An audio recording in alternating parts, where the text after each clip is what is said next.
Hi అండి. ఇక్కడ వచ్చేసి నా ఛానల్ ఎవరు ఫస్ట్ టైం చూస్తున్నట్లయితే లైక్ సబ్స్క్రైబ్ అయితే చేసుకోండి. ఇది నాది పొద్దుగాల బ్లాక్ అండి. ఇక్కడైతే పని అంతా కంప్లీట్ అయిపోయింది. వంట పని అయితే మొదలు పెట్టానండి. ఈ అల్లం పేస్ట్ అయితే పట్టుకుంటున్నాను. ఈ అల్లం పేస్ట్ 2 రోజులకి వస్తుందండి. ఎక్కువ పట్టి పెట్టుకోను నేను. ఇలా 2 రోజులకి 3 రోజులకి వచ్చేలాగా పట్టి పెట్టుకుంటాను. వంకాయ కర్రీ అయితే చేస్తున్నానండి. ఈ అల్లం పేస్టు పట్టుకొని వంకాయ కర్రీలో వేస్తే ఫ్రెష్గా చాలా టేస్టీగా ఉంటుంది.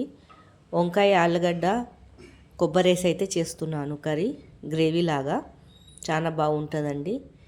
పేస్ట్ అయితే పట్టుకుంటున్నానండి. మనకి ఆడోళ్ళకైతే తప్పది పని చేయడము. ఎంత చలి అయినా ఏమైనా పొద్దున లేచి మన పని మనమైతే చేసుకోవాలా.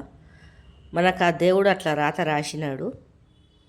పనంతా ఆడోళ్ళకి బయట పని ఇంట్లో పని అంతా చేసుకొని ఓపికగా ఉండాలని ఆ దేవుడు మనకు అట్లా రాత రాసినాడు. ఇక్కడ వచ్చి వంకాయ కర్రీ అయితే చేస్తున్నానండి. నాకు 2-3 రోజుల నుంచి హెల్త్ బాగలేక 2 రోజులు అయితే లీవ్ అయితే పెట్టాను. ఈరోజు అయితే డ్యూటీకి అయితే వెళ్తున్నానండి.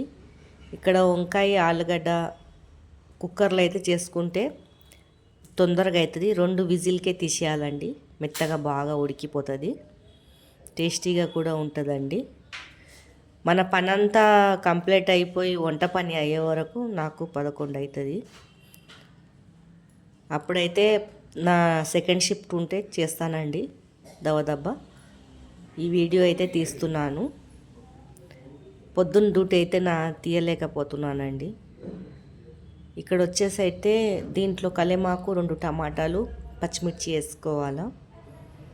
ఈ అంతా కంప్లీట్ అయిపోయిందండి వంట నాది. కర్రీ కూడా అయిపోయింది. పైనుంచి కొత్తిమీర వేసుకొని దింపుకోవాలా. టేస్టీగా ఉంటుంది కర్రీ. ఈ వీడియో చాలామంది చూస్తున్నారు, సబ్స్క్రైబ్ లైక్ అయితే చేస్తలేరండి. ఇది ముల్లంగి అండి. ఈ ముల్లంగి మనకి కడుపుకు చాలా మంచిది. పచ్చిదైనా తింటారు. నేనైతే పచ్చిదే తింటానండి. కొంతమంది పప్పులు వేసుకుంటారు, ఉడకపెట్టుకొని తింటారు. ఇదైతే చాలా మంచిదండి, తినాలా. మీరు ట్రై చేసి